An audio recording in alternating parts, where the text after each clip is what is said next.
Welcome back to Two Rail Fans. We have a fun project we've been working on this past week while we've been painting houses. We are converting a caboose, a vintage caboose, to add lighting. And it's been quite a challenge. Before we get too far into this video, I want to ask you guys to watch a friend of ours video over at Black Hills and Eastern Railroad. Did an incredible video on electrical pickups for freight cars. So I'm going to leave that link to that video in the description. Make sure you check out his video. I probably could have saved a little bit of money had I paid attention to had that video come out before I started this project. But we're going to get right into it today. So this is an old AHM Santa Fe caboose. And this came with a locomotive I had as a kid. So we're just going to kind of go through some of the things we did to get this modernized and add lighting. It's not the prettiest when you look at it this way, but we're going to show you how we got it to work. So if you guys haven't already subscribed to our channel, make sure you hit that subscribe button, leave us a like and a comment, and let us know what you think. Alright, so the first thing we had to do, these are part of that older vintage rolling stock and locomotives that have the super low couplers. So we had to glue couplers to the body here, and I actually used 4 shims to get this the correct height. And see that? Let's see if we can get my gauge in here.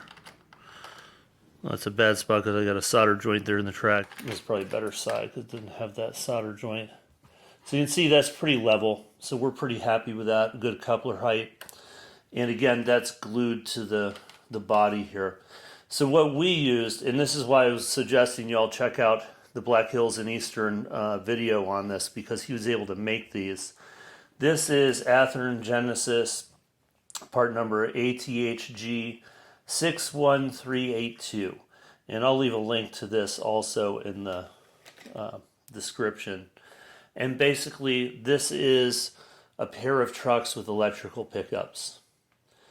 So this is a little different. Some of the passenger cars, especially, you'll see where they have a metal piece of metal that touches the trucks here, the axle, and you get a lot of flickering. This is supposed to be a lot more stable because it's kind of similar to a lot of locomotives that have this style pickup, where there's a piece of metal here that makes contact with both axles on each side.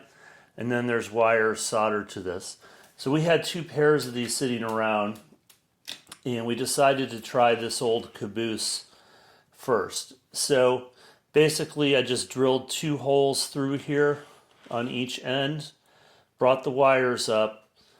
I did put the black vinyl electrical tape over the metal plate here, just so we wouldn't have any interference with that. And I figured I had been doing a lot of painting interiors of houses and buildings. Oh, I'll do the same thing on this. I must have put a good, I'm going to say, 5 coats of paint, flat black paint on the interior of this, and I was still getting light leaks. And I want to show you before we put the top on what that looks like. Could you turn the track power on, David? So I want you to just look at this clear plastic right there. I'm not sure if you can really see that. So this is kind of a white plastic that is painted. So we're getting a lot of light leaks. So can you go ahead and turn that back off, David? I'm going to get this put together. So I ended up also putting the electrical tape just on the interior here and making sure to overlap here so we didn't have light coming out the cracks. And I'm going to go ahead and get this together, and then we'll take a look and see what it looks like. Alright, we have everything put back together here. You'll see we even added a person on the back here. Since he doesn't have official railroad uniform of some sort on, that is not permanently glued on there. It's just a temporary adhesive, but we wanted to have somebody back there just for fun. Forgot to mention, we use the same LEDs in here that we've been using inside of our buildings. And these are already set up for voltage for this, so we don't have to worry about adding additional resistors or anything like that. It's already the correct voltage for this. So we have 2 of these in here, and even though we have 2 sets of pickups here, what we ended up doing is soldering both the connections on this side together and both lights together, and then same thing on both sides here, so that basically every light is being fed from 2 sets of wires.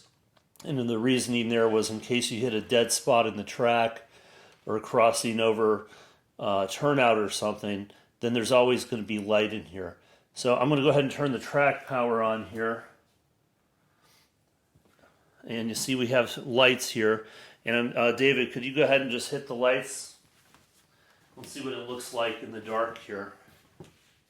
All right, so we got a good amount of light here.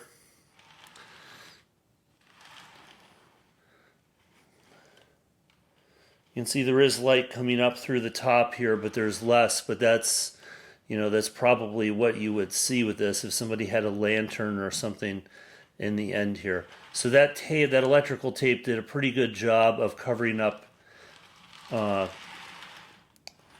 light leaks.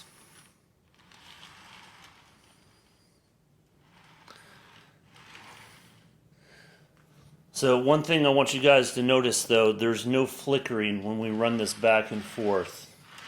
We have solid electrical current from those pickups. So anyway, that's how we did it. Look forward to Black Hills and Eastern Railroad's part 2 on his video to see how he does it. Let me know how you guys do it in the description here. And we'll catch you guys in the next one.